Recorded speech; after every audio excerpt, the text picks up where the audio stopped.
Nylah and her son Jeremy, with no prior experience in the restaurant business, took on the challenge of purchasing Casa Roma, a historic establishment. They were keen on the idea of reviving this place, recognizing the adventure and risk involved. Interestingly, Jeremy had initially thought they were buying a restaurant with a bar attached. However, it turned out to be more akin to a bar with a restaurant attached. A bit of a surprise for them both. My bar does all my business. It's like two different countries. Our bar is always packed and the restaurant sits empty. Over the past 2 years, they've cycled through nearly 20 chefs, and as a result, they're unfortunately left with only Chef Eric, who is known for his lackluster work ethic and poor attitude.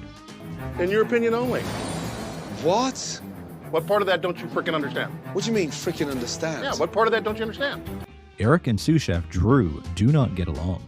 Spend more time cleaning up after his ass with the fucking maid shit. Not only that, but Eric is not looking forward to Chef Ramsay's visit. People say, well, he's a 5-star Michelin chef. Okay, so he's got 4 tires and a spare. Kiss my ass. That means nothing to me. Financially, the restaurant was struggling, earning less than $100 per night during the time of the show, a situation far from sustainable. Despite the dire financial situation of the restaurant, Chef Eric refuses to contemplate change, even refusing to listen to Chef Ramsay's advice. I'm not worried about him. Let's see what he's got. If he wants to bitch and moan, that's his drama. Looks like Nylah and Jeremy got more than they bargained for when they bought this place. Had we had known the restaurant business very well, we probably wouldn't have done it. This is the unforgettable Casa Roma episode of Kitchen Nightmares. One of the worst restaurants I've ever seen in my entire cooking career.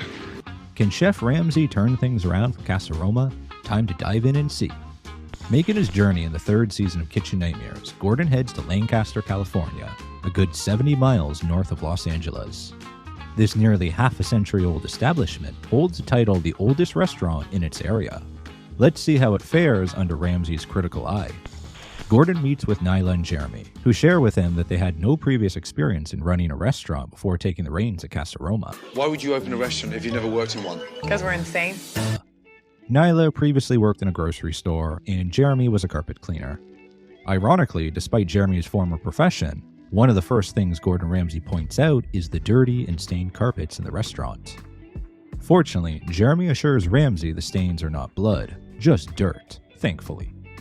Settling down in the dining area of Casa Roma, Ramsay continues to notice how filthy and run down the place is. The booth is falling apart, and he even discovers remnants of food left along the crack of his seat. Ashley, the waitress, comes over to greet Ramsay and hand him the menu. However, Ramsay's attention quickly shifts to the menu's unique spelling choices. Casa Roma, fine Italian dining. From the dining menu, Ramsay selects the stuffed mushrooms, a Monte Cristo sandwich, and the Casa Roma Deluxe pizza. Even though he's a sole diner in the restaurant, the kitchen takes an unusually long time to prepare his order. A full 35 minutes pass, and Ramsay is still waiting for his meal. It's at this moment that Chef Eric decides it's a good time to go for a smoke break. The rest of the staff begins to feel anxious, realizing that they are keeping a Michelin-starred chef waiting longer than he should. Hey, what about appetizers? They're all cooking. You want to start on those pizzas Just then? relax, take a chill. With so much time on his hands, Ramsay amusingly opts to jog around in circles to pass the time. Finally, after an hour-long wait that even sees Gordon briefly dozing off, the stuffed mushrooms are served. Nylah anxiously observes Gordon's reactions from her hiding spot behind the door leading to the dining area. The mushrooms, unfortunately, are a disappointment, lacking in flavor and excessively watery. The Monte Cristo sandwich is next in line, but before it makes its way to Chef Ramsay, Drew has a few last-minute words for it. What is that thing? What's that sandwich? That's an ugly sandwich. Yeah, no shit. Ramsay is somewhat taken aback to see the Monte Cristo sandwich served with powdered sugar on top, accompanied by French fries. To him, this is weird. However, the most striking aspect of the sandwich is its excessive greasiness. Ramsay squeezes the Monte Cristo, showing how much fat oozes out. Hoping to end on a high note, Ramsay pins his very last hope on the pizza, eagerly anticipating that it might be the redeeming dish. Unfortunately, his hopes are dashed as he finds the dough to be undercooked. After his disappointing lunch, Chef Ramsay gathers the team for a serious discussion. He tells them that their performance is an embarrassment at Casa Roma, especially as the restaurant is marking its 50th anniversary. Ramsay has particularly harsh words for Chef Eric, though. Cut the limp dick excuses and give me some fucking respect for the restaurant alone. It was a bad fucking day, pal. Eric dismisses the whole ordeal as simply an off day, but that really gets under Gordon's skin. Ramsay makes it clear to them that he's not there to hassle anyone. He's just being honest about how subpar the food was. Frustrated, Eric storms off. Not letting it go, Gordon decides to follow Eric for a more personal chat, hoping to get to the heart of the matter. Eric insists he's not about to make excuses, but then he goes on to list a bunch of reasons, or let's say excuses, for why he's been underperforming lately. He asks Chef Ramsay for a chance to reload and give it another go. Ramsay looks a bit doubtful, but decides to give Eric a second shot. But I get to reload one time. I won't get caught flat-footed again. You can bet your ass on that. Then, for a bit of a laugh, up front they've got Sicilian spelled with a C, which is pretty funny, honestly. As for the dinner service, it's a bit of a mess. Eric and sous chef Drew just aren't on the same page, despite Drew's attempts to communicate. The result? Long wait times for the customers, and when the food does finally arrive, it's not up to par, leading to a lot of dishes being sent back. This situation is really frustrating for Ashley and the other servers. They're struggling to make ends meet with the constant quality issues affecting their tips. To know that the cook is keeping us from making money, it's hard on us. Eventually, Ramsay decides to shut down the restaurant for the night, deeming it a complete failure. Post-dinner, Ramsay has a talk with Nylah about Eric's role in the kitchen and questions why Drew hasn't been promoted to executive chef. Nylah admits Eric has consistently let her down and decides to fire him. When Ramsay meets with Drew, he immediately sees more potential. Is that how you run it? Hell no. Good. Tomorrow, we go again. Sir, thank you. Thank you. Will Drew be able to rise to the occasion? In a meeting with the owners, Ramsay learns that Drew's expertise lies in pizzas and calzones, offering a solid foundation for moving forward. The next day, Ramsay does a deep dive into the kitchen, and boy, does he find some nasty stuff. There's old meat and produce hanging around, including some ribs that look like they've been there for over 3 months. It's so gross, it almost makes him sick.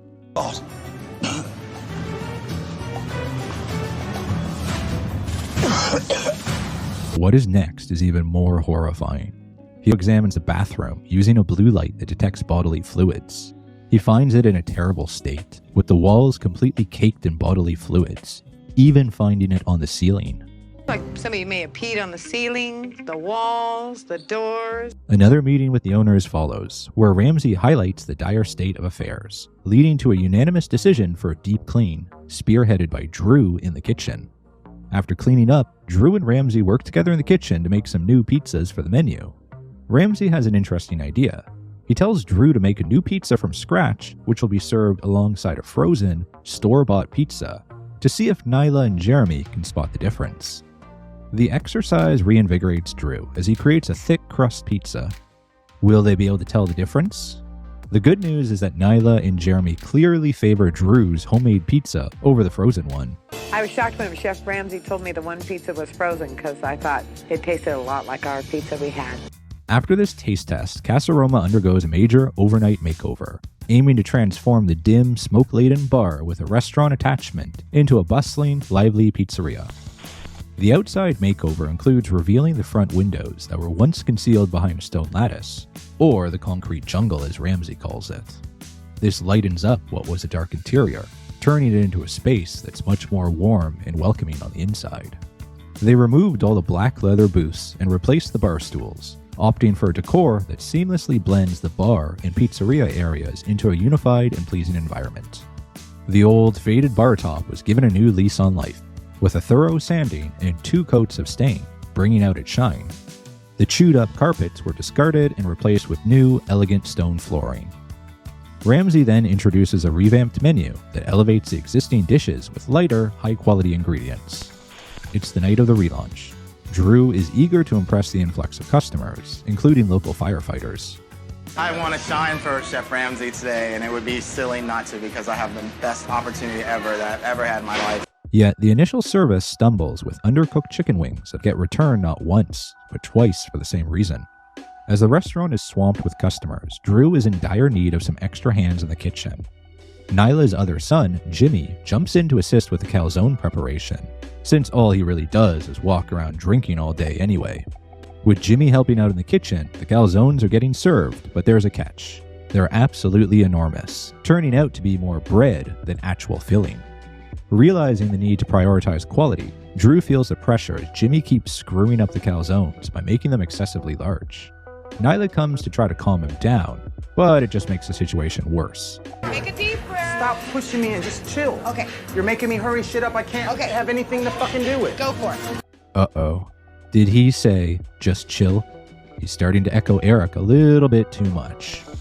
Fortunately, in the end, though, Drew manages to regain control of the kitchen, leading to a successful turnaround. The relaunch ends up being a triumph for Casa Roma, as the original episode ends on a high note. I pulled it off. Thank God for Ramsay. Okay, good. A year after, Gordon revisited.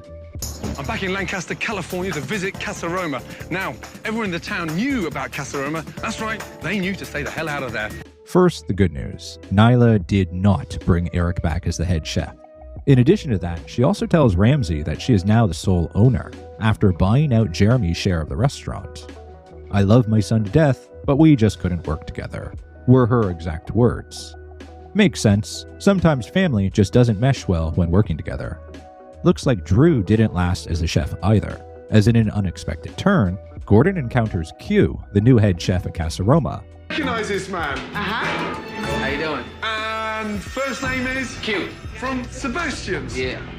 You may remember Q from Sebastian's, another restaurant featured on Kitchen Nightmares, and one that we recapped.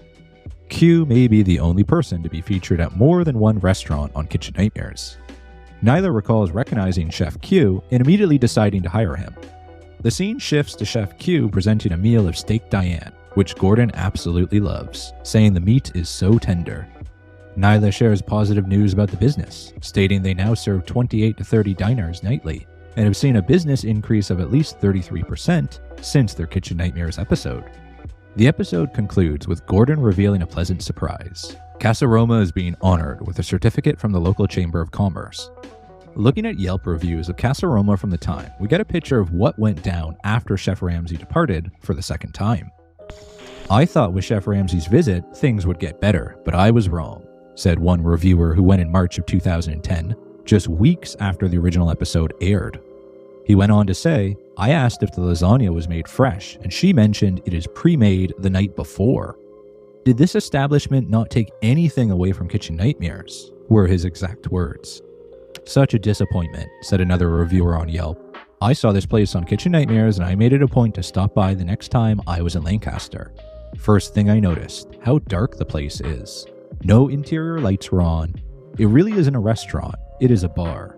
There was sawdust on the floor, a sign that says, Biker Specials on Thursday. Was expecting a pizza parlor, not a biker bar," she went on to say. The photographs reveal a shift in the restaurant's ambience, with the black tablecloths replacing the iconic red and white checkered ones used during Ramsay's makeover. Online critiques have surfaced regarding some of Ramsay's alterations, particularly the removal of the black leather booths and bar stools from the bar, which some patrons favored over the family-style dining setup introduced during the revamp. Around that period, images also show the reinstatement of lattice work on the windows, a feature Ramsay had described as a concrete jungle, which he had removed to brighten the space. Despite Ramsay's efforts to integrate the bar and restaurant sections, reviewers noted that the separation remained. The bar continued to overshadow the restaurant area, showing that the unification efforts were incomplete. Years after appearing on Kitchen Nightmares, Jimmy faced serious health issues in October of 2011. This was a month of hell not only for him, but the rest of his family, mostly his mother, Nylah. It started with a fairly routine hospital visit for a blood transfusion on October 4th, 2011.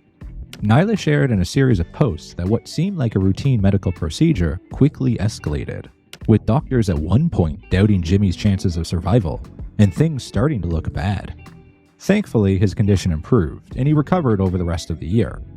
This period was overwhelmingly stressful for Nylah, leading her to sell a substantial portion of her stake in Casa Roma, retaining only a minor share. Consequently, a significant departure from Ramsay's vision happened in late 2011. The restaurant transitioned to become AV Roadhouse, while still keeping the Casa Roma sign. Post-rebranding, it was clear that Ramsay's menu was gone at that point, much to the disappointment of fans who had hoped to try his dishes. With Nylah now a minority partner, the establishment reverted to its bar and music origins, moving away from the family-style dining approach that Ramsay had recommended.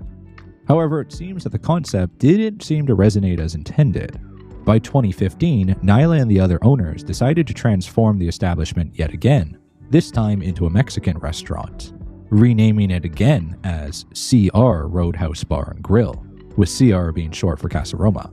It continued to host live music in the evenings. To lead the kitchen, Nylah successfully recruited the head chef and whole team from Nico's, a well-known local Mexican restaurant. In response to earlier criticisms, smoking was prohibited inside the restaurant. This change, among others, led to an improvement in reviews for a while, particularly highlighting the quality of the food. The restaurant became famous for its champagne breakfasts, featuring unlimited mimosas. The new menu and concept seemed to be a big hit. Regrettably, Jimmy faced another health setback in 2016, necessitating the removal of his gallbladder. Thankfully, the surgery was successful. Although he has encountered some other health challenges since then, today Jimmy is thankfully leading a happy and healthy life. Perhaps due to the stress of Jimmy's health issues, Nylah announced the permanent closure of Casa Roma on July 1st, 2007. In a Facebook post, she expressed gratitude to all who had supported her over the years as she embarked on a new chapter in her life. Nylah is currently enjoying her retirement, taking pleasure in the quieter aspects of life. She has bought some land where she engages in gardening and has started canning vegetables and fruits, a hobby that lets her enjoy the fruits of her labor year-round. Additionally, she's raising chickens and turkeys, bringing a bit of country living into her daily routine. Her days are also enriched by the company of her two dogs, Pico, a Pyrenees, and Proxy, a golden retriever, who are her loyal companions in this relaxed chapter of her life. Nylah takes great pride in her four sons, each of whom has followed his own path in life. Jeremy, after his time at Casa Roma's, returned to his roots in the carpet cleaning industry. He has since established his own venture, Red Carpet Treatment and Restoration, where he continues to apply his expertise and entrepreneurial spirit. Regarding Ashley, the waitress, viewers have noted she called the sandwich the Monte Crisco rather than a Monte Cristo. Here's a deluxe, and then here's your Monte Crisco. Thank you. An accidental, yet ironically fitting name, considering how much fat came off that thing. Others have noted online that the Monte Cristo is indeed often served with powdered sugar on top. Ramsay did stress after when it was served with French fries, and even for that, I found evidence when I searched online. So it's not entirely unheard of to have powdered sugar on a sandwich. Anyways, back to Ashley. A few years post her kitchen nightmares experience, she stepped into a new chapter of her life with marriage. She's now happily settled with her husband and daughter, cherishing the warmth of family life. Sadly, I don't have updates on the chefs from the show, including Drew or Eric. Let me reload and see what we can do again. Eric gained notoriety for all the wrong reasons, frequently featured in Worst of Kitchen Nightmares chefs lists. His culinary missteps turned him into a sort of infamous legend in the chef world. Regarding Q, one commenter remarked that his move from Sebastian's to Casa Roma was akin to jumping from one nightmare situation straight into another. I hope that wherever these three chefs are now, they're finding success and fulfillment in their culinary journeys. Wishing them all the very best in their endeavors. Following Nyla's exit from the business, the premises underwent a transformation, evolving into Roma Nightclub, a new chapter for the well-known space. Around the year 2022, the establishment underwent another change, either through a renaming or a change in ownership, becoming Garibaldi. This venue now primarily hosts a variety of events, with a focus on music and dance gatherings, marking another shift in its long-standing history. Currently, Garibaldi is still going strong as a lively entertainment venue, quite a change from the Casa Roma days when Chef Ramsay first stepped in 16 years back.